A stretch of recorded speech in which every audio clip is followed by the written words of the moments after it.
Well, for us, what is the most important thing that we have seen is that first and foremost, we have seen that the developing countries have been speaking with one voice and committing themselves towards the issues of climate change and adaptation interventions. And for us, that is very important, particularly because COP21 has therefore become, in that regard, a defining moment. Well, the first thing that we want to see is a very concrete agreement emerging out of Paris.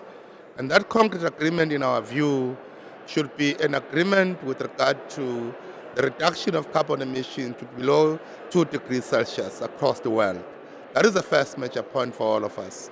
But the second thing that for sub-national government, in particular for the developing world, which is very important, is the whole issue of the commitment by developed countries towards the $100 billion global fund.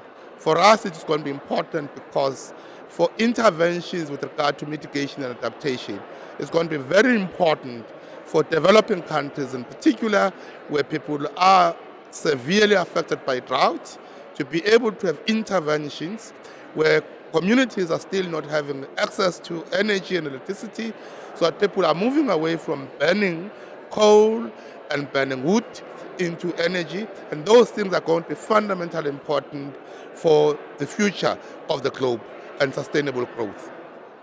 Well, we're talking about a hybrid approach. On the one hand, for the developed countries and industrialized economies, it's about the reduction of carbon emissions. But for the developing world, it's to ensure that they don't go towards the very same kind of trend that developed countries were able to go through.